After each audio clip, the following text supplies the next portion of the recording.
Hello everyone, welcome to my channel History with Richa. Please like and subscribe my channel and share also.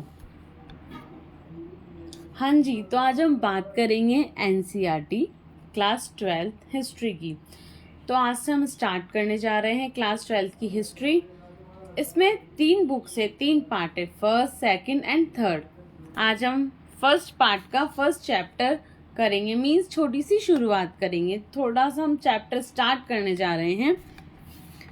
हमारी book है भारतीय इतिहास के कुछ विषय। तीनों बुक का नेम सेम है, भारतीय इतिहास के कुछ विषय, भाग 1, भाग 2 और भाग 3।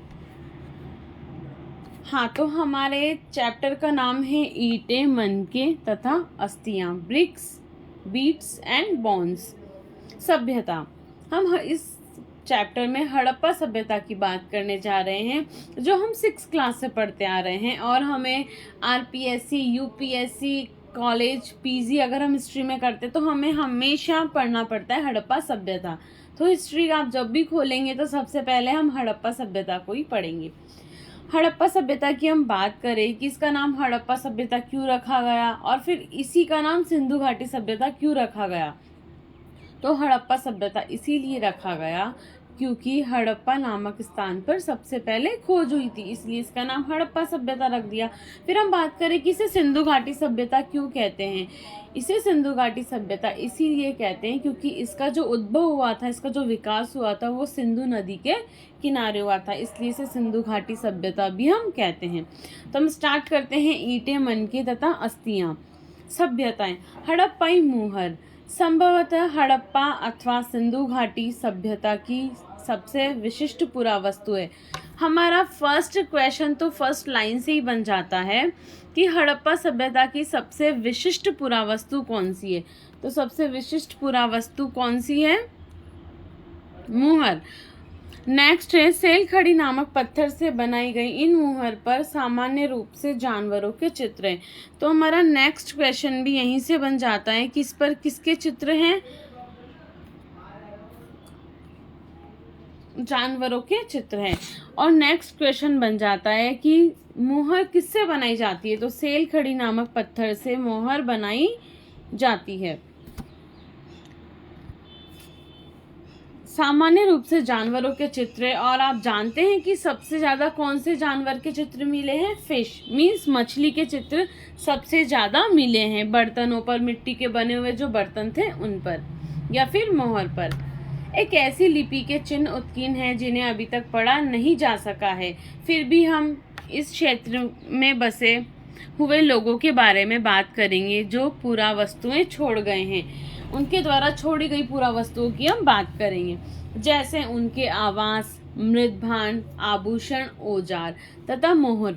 तो किस किस से प्राप्त होती है हमें जानकारी कि हड़प्पा सभ्यता के लोग कैसे रहते होंगे, वो उनका डेली रूटीन कैसा होता होगा और वो डेली लाइफ में क्या क्या चीज़ें यूज़ करते होंगे। तो उनके आवासों से, उनके मृत भांडों से, मृत भांड मीन्स मिट्टी के बने हुए बर्तन से, आभूषण से, औजारों से तथा मोहर से।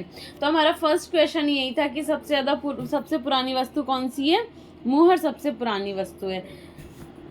नेक्स्ट, पुरातात्विक साक्ष्यों के माध्यम से बहुत जानकारी मिलती है। अब हम देखेंगे कि हड़प्पा सभ्यता के विषय में क्या और कैसे जानते हैं। हम ये अन्वेषण करेंगे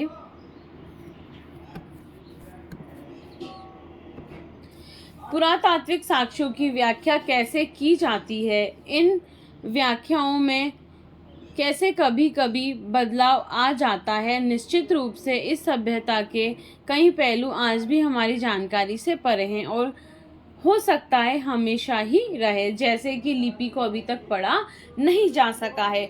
और हड़प्पा सभ्यता की जो लिपि है उसको पढ़ने का अंतिम और 37वां प्रयास डॉक्टर नटवर झा ने किया है। ये हमारे NCERT बुक में दिए हुए हैं। ये फल के हैं, बाँट है और मन के हैं। तो अब हम इन्हें देख सकते हैं। ये चित्र 1.1 में है। नेक्स्ट हम हैंड टू हैंड हम क्वेश्चन कर लेते हैं कि मुहरें किनकी बनाई जाती है। तो मुहरें सेल खड़ी नामक पत्थर की बनाई जाती है। नेक्स्ट हमारा क्वेश्चन है हड़प्पा सभ्यता के अवशेष कितने देशों से प्राप्त हुए हैं? तो हड़प्पा सभ्यता के अवशेष 3 देशों से प्राप्त हुए हैं, भारत, पाकिस्तान और अफगानिस्तान। हम इसे आगे पढ़ेंगे। सिंधु घाटी सभ्यता को हड़प्पा संस्कृति भी कहा जाता है। पुरातात्वविद संस्कृति शब्द का प्रयोग पुरा वस्तुओं के एक ऐसे समूह के लिए करते हैं जो एक विशिष्ट शैली के होते हैं, सामान्यतया एक साथ एक विशेष भौगोलिक क्षेत्र तथा कालखंड से संबद्ध पाए जाते हैं।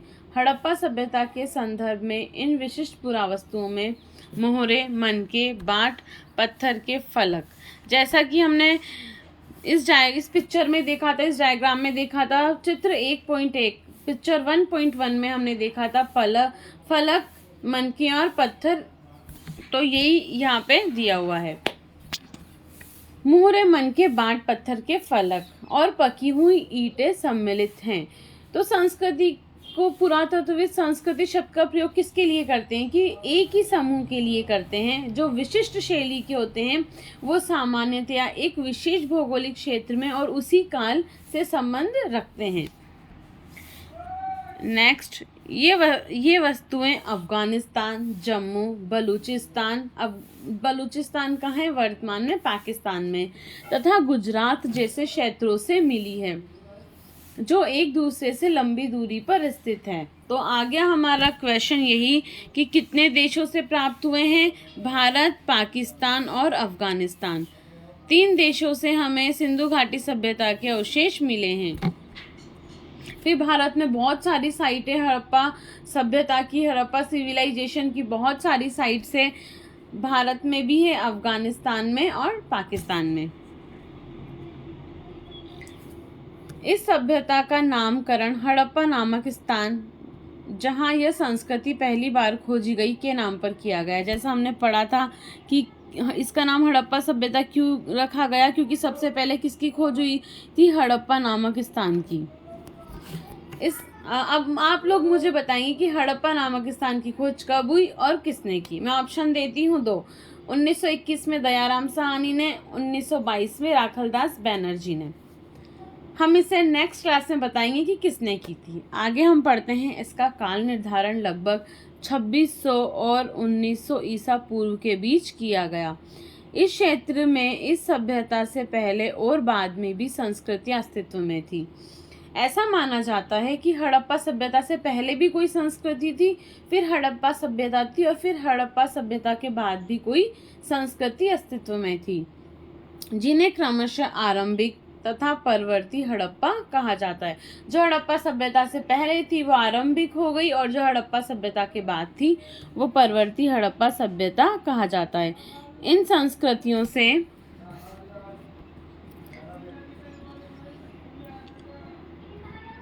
हम नेक्स्ट क्लास में पढ़ेंगे अब कि इन संस्कृति से हमें किसके बारे में और क्या पता लगता है। और ये मैप देखिए आप, इसमें 1, 2 और 3 मैंने नंबर लगाया हुआ है, 1, 2 और 3। ये पिक्चर हमारी एनसीईआरटी में मेंशन नहीं है, ये मैंने आपको सिर्फ शो करने के लिए लगाया। जैसे ही हमारे इंडिया में क्या है, हड़प्पा सभ्यता के स्थल या साइट्स पाए गए हैं। फिर इंडिया के ऊपर आता है पाकिस्तान, पाकिस्तान में भी पाया गया है, मीन्स पश्चिम में है, इंडिया के पश्चिम में। फिर इसके ऊपर है देखिए अफगानिस्तान, यहाँ पर भी हड़प्पा सभ्यता की स्थल मिली या फिर हड़प्पा सभ्यता की साइट मिली है। तो 3 देशों से संबंध रखती है हमारी हड़प्पा सभ्यता। आज के लिए इतना ही। हम मिलेंगे नेक्स्ट क्लास में लेसन नंबर चैप्टर नंबर 1 के साथ, और ये रेगुलर रहेगा, इसे कंटिन्यू करेंगे। तब तक के लिए bye bye. Please like and subscribe my channel and share also. और हाँ, हम आप लोग को आंसर देना है कि हड़प्पा सभ्यता की खोज किसने की थी और कब हुई थी। तब तक के लिए bye bye. Have a good day.